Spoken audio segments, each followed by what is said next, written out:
Conversations. Hello, and welcome back to another episode of Deep Dive with Omar Abedin. Today, I'm joined by someone I have been wanting to talk to for a very long time.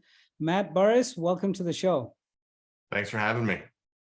Not at all, Matt. The reason that I've been wanting to talk to Matt for such a long time is that he not only runs a venture studio in Atlanta in the US, but he also does consulting with studios on how to build studios.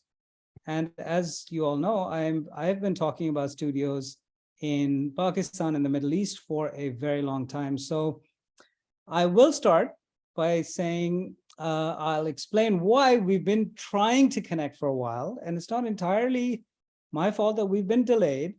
Matt and his spouse have had a new addition to the family, baby Sarah. So welcome Sarah to the world, and congratulations, Matt.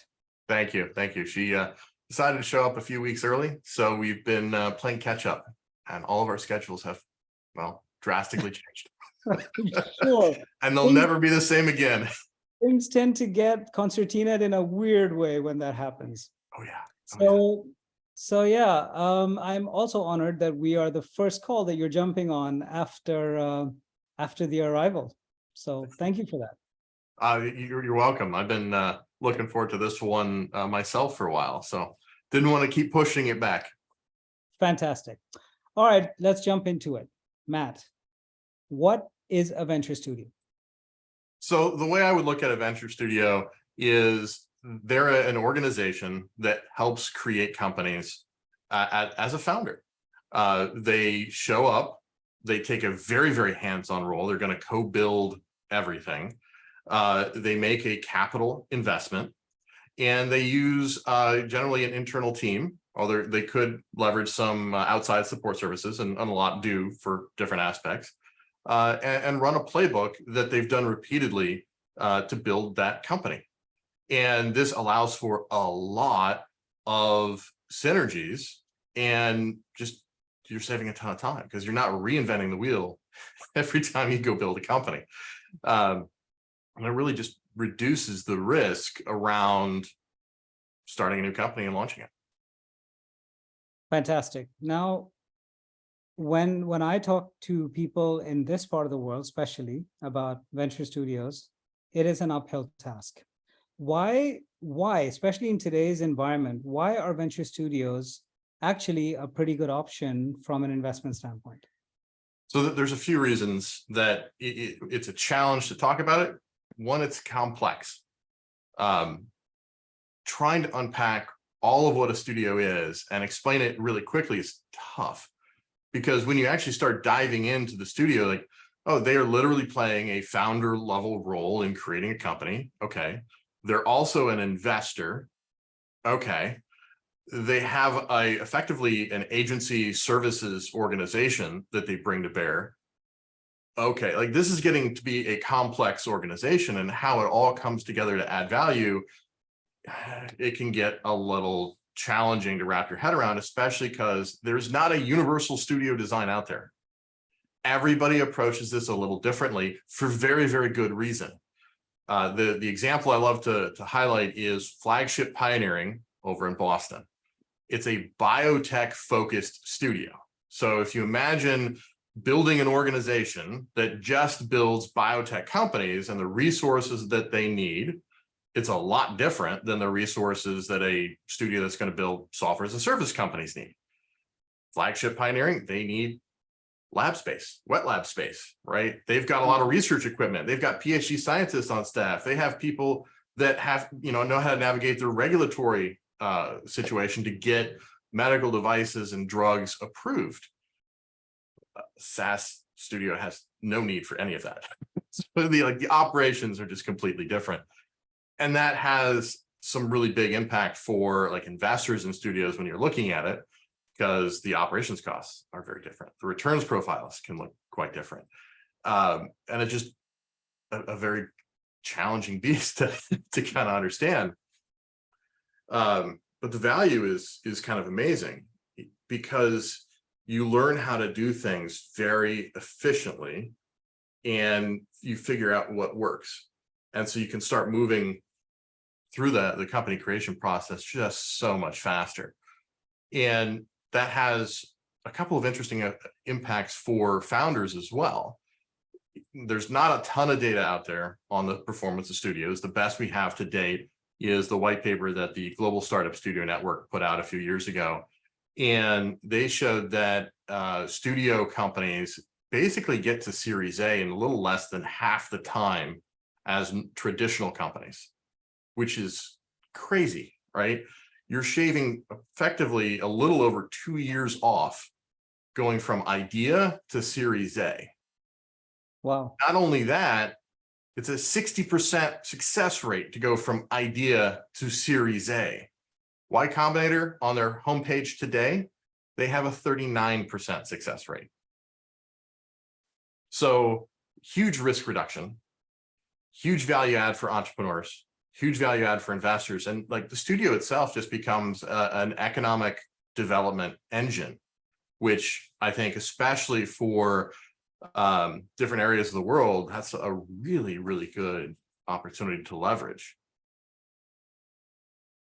Amazing. And so for people who are investing directly in the studio itself, as opposed to only in the companies within the studio, what are some of the benefits there? It depends a little bit on the model itself. There's 3 legal structures that are kind of common for studios. You've got the holding company structure, where the studio itself invests and builds off of their balance sheet. You've got the traditional fund structure, which is just looks very, very similar to your standard 2 and 20 venture fund structure. You're making a capital investment out of the fund that generally takes a preferred stake in the company. Then there's a dual entity model, which is almost a hybrid of the holding company and the fund. There is a fund and there is a management operations company that is the studio and all of its staff. That company will often take a common stock stake, a co-founder stake in the company it creates. The investment that comes into the fund takes a preferred stake. So from investors, it kind of depends a little bit on what model you're investing in, what benefits you get. Even in a lot of the traditional fund and dual entity models, you can get a piece of that common stock as well, which the cost basis for that stock is insanely low, right? When any founder goes off and starts their company, say they put $1,000 in for 100% of the stock, that's the cheapest per share price you're ever going to get. So the economics are fantastic. So if you get to invest in any one of these entities, you can get some really, really good economic benefit on their ownership cost, which is fantastic. There's a few interesting things in the studio model, though, that I think I would love for more investors to be aware of. So these opportunities really only show up for new studios, but you can secure a GP stake in a studio. And if you're not familiar with that term, it's basically like you're a general partner. You get to ride along on the results of every fund without putting more capital in, which is very interesting. Obviously, studios can't keep offering that because the founders get, the general partners of the studio get too diluted, and then the studio is just going to break apart. But for that initial formation, that gets interesting because you could potentially secure across all the investors, 10, 20, 30% of the returns of that studio forever. Which is something that is, for some reason, it's people don't seem to get it until you actually sit them down and explain that actually with your investment here as a GP, you're getting X% of this company, X% of this company, X% of this. So if you have 10 companies in the studio, you're actually effectively an investor in 10 companies. Oh yeah. And whatever happens in those companies in the long term, the chances of failure, as you correctly point out, are way lower in a studio. Mm-hmm. So because you own so much more, even if the exit is a little lower, the returns can still be absolutely fantastic. So talk about those returns a little bit, because you recently published a fascinating Excel sheet to which I hope we can drop the link into the comments here. Sure. But talk about the difference in the returns for investors in a studio versus regular startup investing. So if you look at a lot of the early investors into a company, the equity stake they take generally is on the smaller side. So accelerators, you're in the 5 to 10% range. Angel investors, you're in the 5 to 10% range as well. Pre-seed, you might be up around the 15 to 20% range. Seed, 15, 20. A, 15, 20. Studios, 30, 40, 50. And so suddenly, you don't need as big an exit to deliver massive returns, which is great from the studio and the studio investors' perspective. The challenge that can create is at least a perception that it's not a good deal for founders to partner with studios, and follow-on investors will see the cap table and go, we're out, right? The founder doesn't have enough ownership stake to, keep their motivation through the next several rounds of dilution. And there's so much debt equity on the cap table, we're not interested. So I wanted to unpack this one a little bit more, and I created an Excel template that's free for anybody. It's out there on the internet. We'll drop the link. It allows you to compare what the cap table looks like for a traditional startup and a studio startup. And what a lot of folks don't realize, and it really makes a huge difference in ownership, is co-founders are the single biggest source of dilution for a startup almost ever. Co-founder 1, 50% dilution. Co-founder 2, hey, 30% dilution. And it just keeps going and going, right? And at that moment in time, when you're bringing on those co-founders, those are people you have to have, right? You can't build this company without them. Yeah. So the emotional pain of giving up that equity, it really isn't there. You just go through that phase very, very quickly. And when you're looking at hiring your first employee and you're debating between 1%, 1.25%, 1.5%, that decision is so painful as a founder the first time, but you just gave up 50% to your co-founder without a second thought. Yeah. So that's an interesting phenomenon that if we go back and look at a studio, the studio shows up and goes, okay, I'm your co-founder. I'm taking 50%. It might be 30%, might be 40, but it's somewhere in that range typically. And now the founder's like, what? But I've always been told that investors should only get 10% for the first investment. And so we got a problem. But if you actually unpack this through all the sources of dilution, if the studio replaces a co-founder on the cap table and they allow you to skip over a lot of those early sources of dilution, so no accelerator, no angel investment, and ideally skipping at least the pre-seed funding stage, then the founders in that company that went through the studio are going to own a larger piece of equity than if they went the traditional route. And that's one of those things that until you look at the math, it's not necessarily intuitive that that's how it's going to play out. But it really becomes a really, really big deal. And obviously, every studio deal is different, so this is not going to hold universally. But in general, this is what, if I was going to partner with a studio, this would be my expectation. I should have as good a deal as if I did it myself. But my expectation is, as a studio, you're replacing some of the co-founders I would normally have brought on. And if you can replace 2 co-founders, fantastic. But the math that I show in that post and in that Excel spreadsheet to start assumes 2 co-founders in the traditional startup. The studio takes 50%, which would normally go to that other co-founder.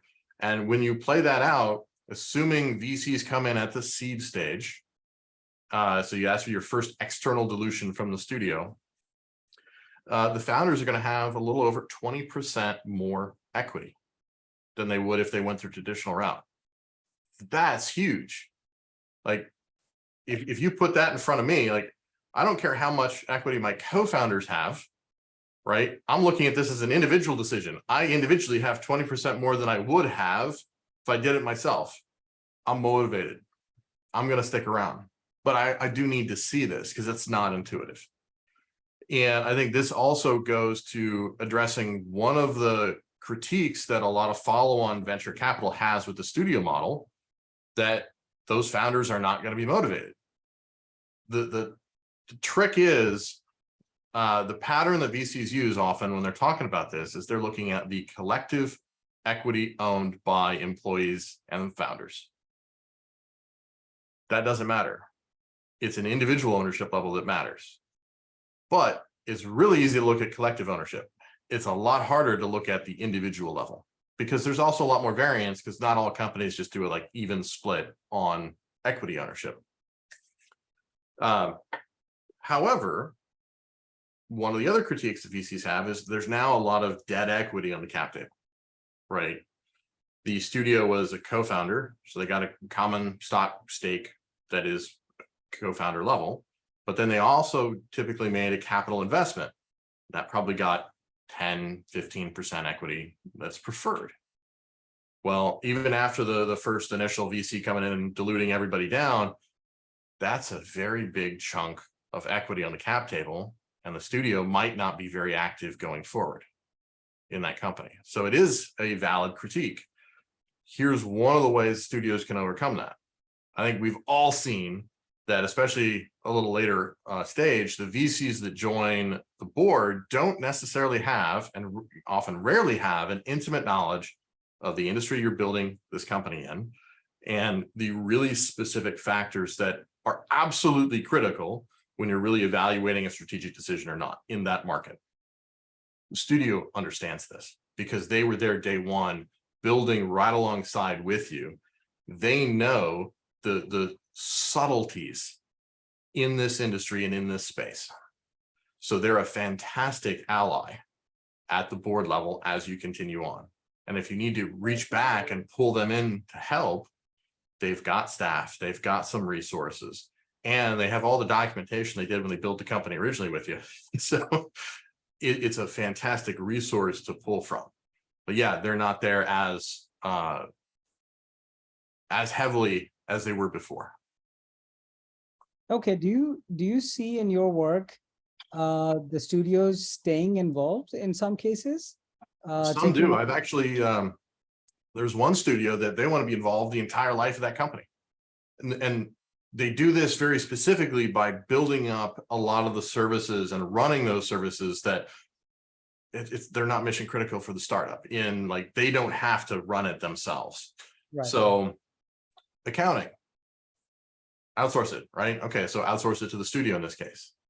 Oh, marketing. Well, they're just going to build up a big marketing agency, right? That knows how to market in this specific vertical that they might be operating in. So there are ways a studio can stay involved. It's a very different design of a studio because now you have to keep staffing your studio up and growing those support functions. So it's definitely not an approach that most studios take, but I have seen a couple of them do it.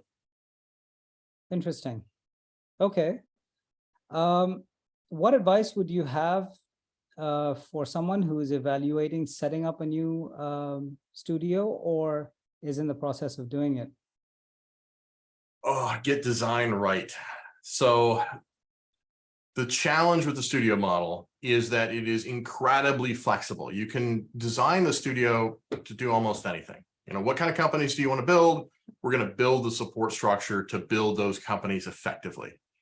That's also the biggest challenge because there's so many ways to do it. It's really easy to miss out on some of the design constraints that can absolutely cripple a studio going forward. So the way we kind of look at this is through 4 different lenses. One, what's your thesis and what ecosystem are you operating in? That starts giving you some baseline for your design constraints. What's your team, your founding team especially? Most fund ones for studios are going to come from the personal network of the founders of the studio. It's really hard just to go out and raise money for a studio today. Don't count on it.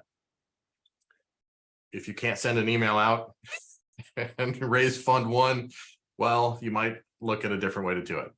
But then we look at the founder role that a studio wants to take on. And so we've found 4 of these so far. The studio can be the founder. So they're going to go out and find the idea, validate it before they bring a founder on, or if they want to build the company out far enough, they can hire a CEO to come in and run it. The studio could also be the co-founder, where, say you and I partner at or before an idea, and we go validate it, and then we go build it out. The studio can also be the late co-founder, where they're coming in and joining a company that already exists. There's probably an MVP, or if not, a product already in the market. There's some validation. There might even be some revenue. But the studio is joining as a co-founder. Like the studio or the company probably was missing a core skill set that they needed, and the studio can come in and really fill that and help grow the company. The other form is a refounder.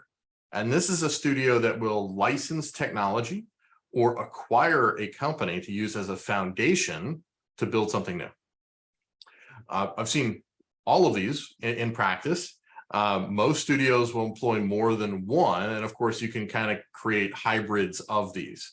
But when you know how you're going to operate in that manner, it really starts helping you figure out a few operational pieces of the studio, right? What kind of founders you're going to target?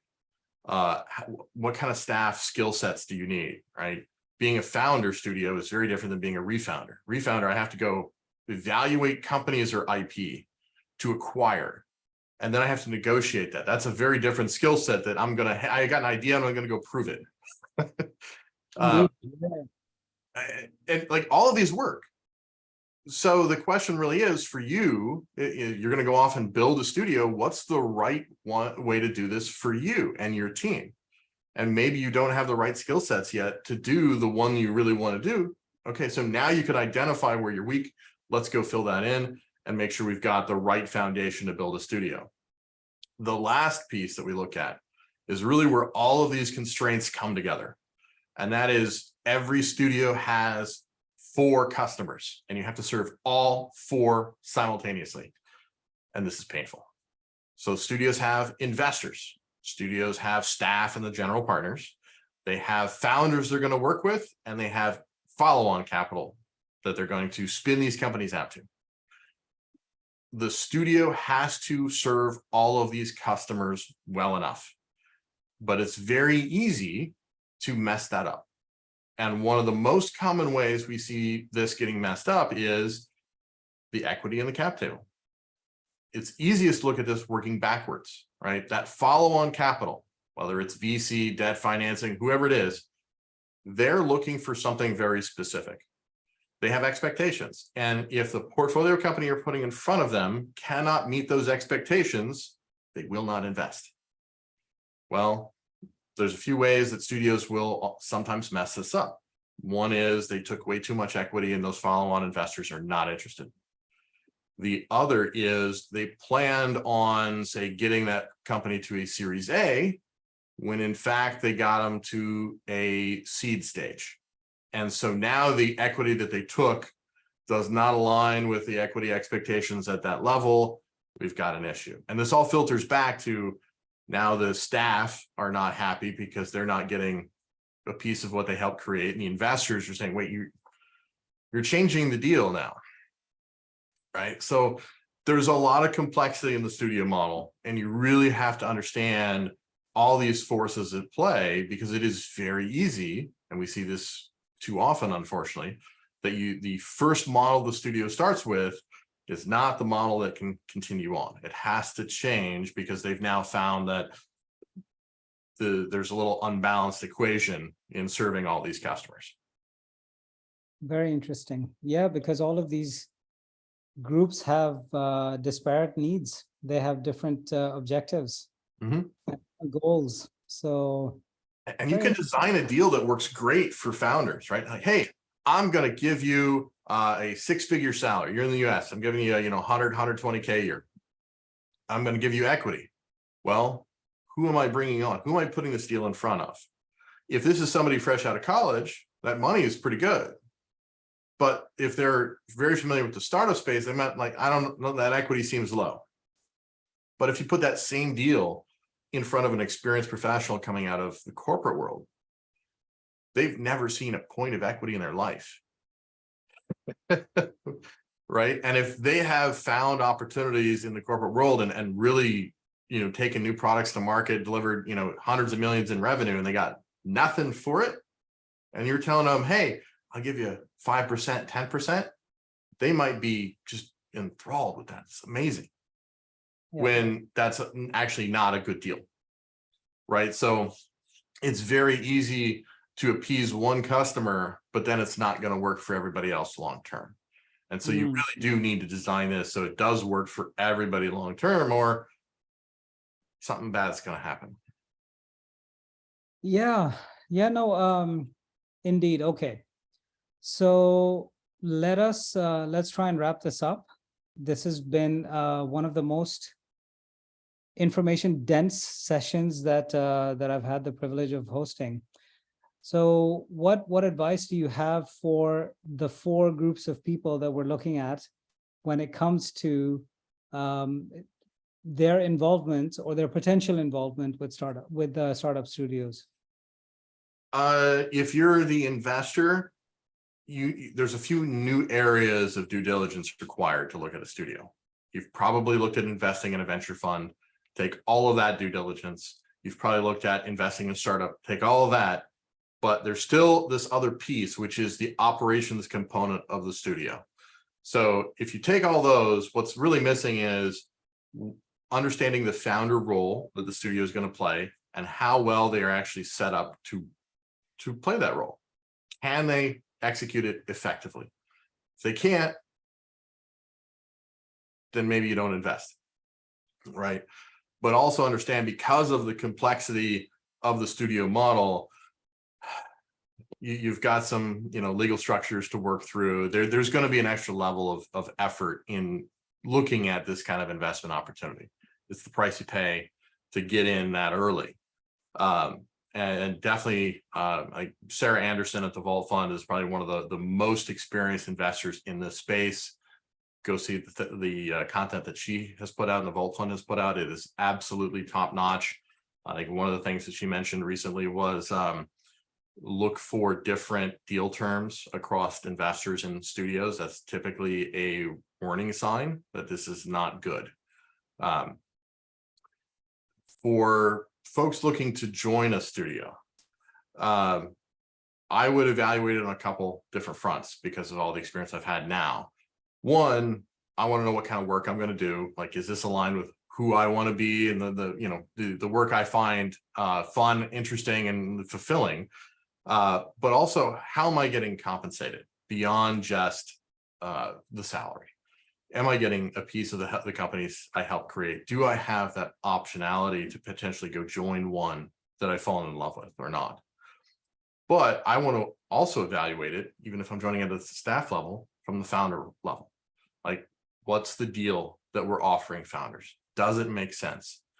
Are we really fulfilling, as the studio, the role of co-founder or not? How are we doing it? And the deal terms work, both in terms of capital investment, time to support this company, and the equity stakes. Because if they don't, then the life of the studio is probably not going to be that long, and maybe I want to do something different.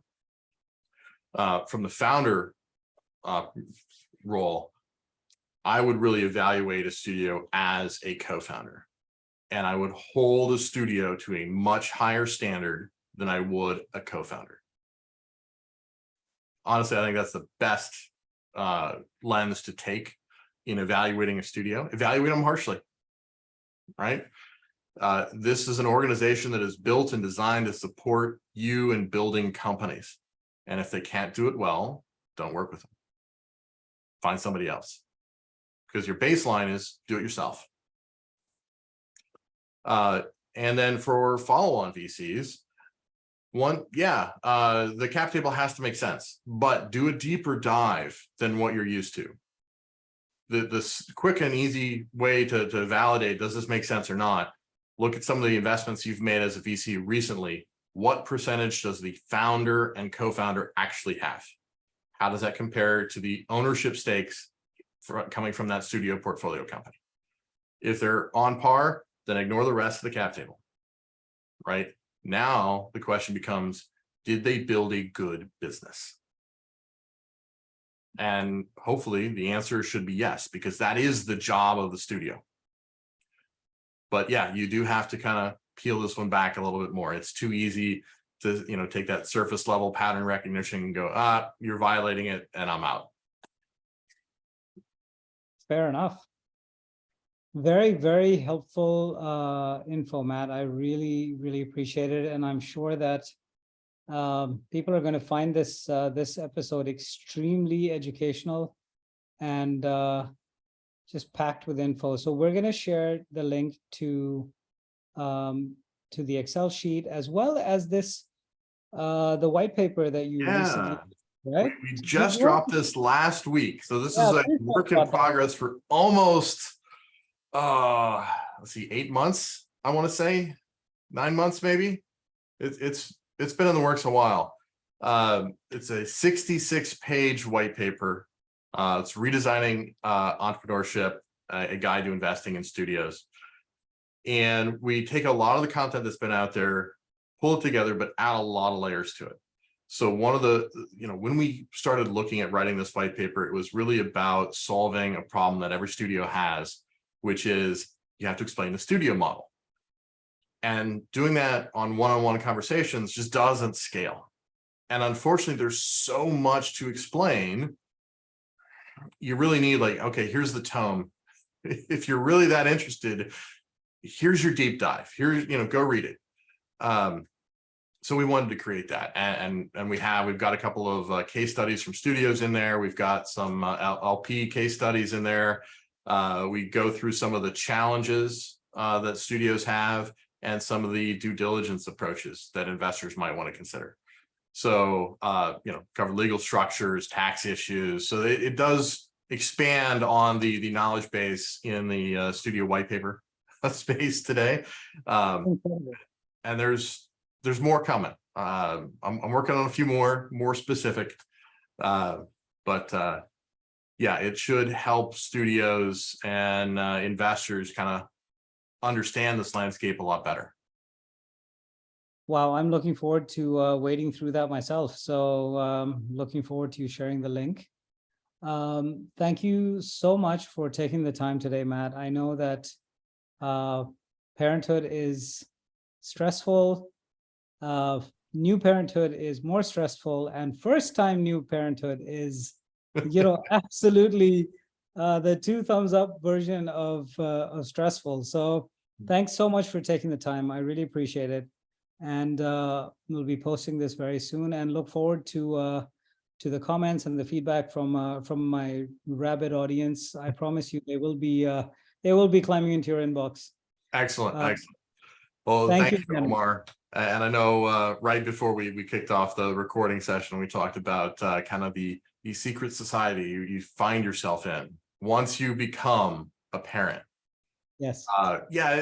Within 24 hours, you start like seeing the world a little differently, and you have things you can talk to parents about and relate to parents that until you become a parent, like these are like off limits topics, right? You just can't go there because there's no reference point. There's no reference at all, and therefore you are not allowed to talk about it. That's right. That's why I said it's kind of like Fight Club, right? Rule number 1, you don't talk about Fight Club. That's right. That's right.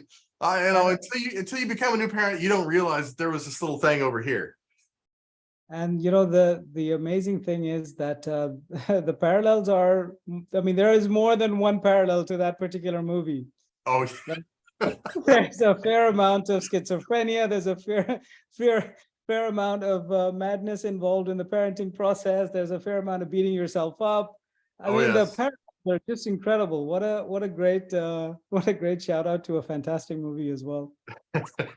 It is just an interesting life change to go through. It is indeed. And on that note, Matt, thank you so much for your time. I will look forward to talking with you again soon, and have a great day. Thank you, Omar. You as well. Take care. Bye. Bye.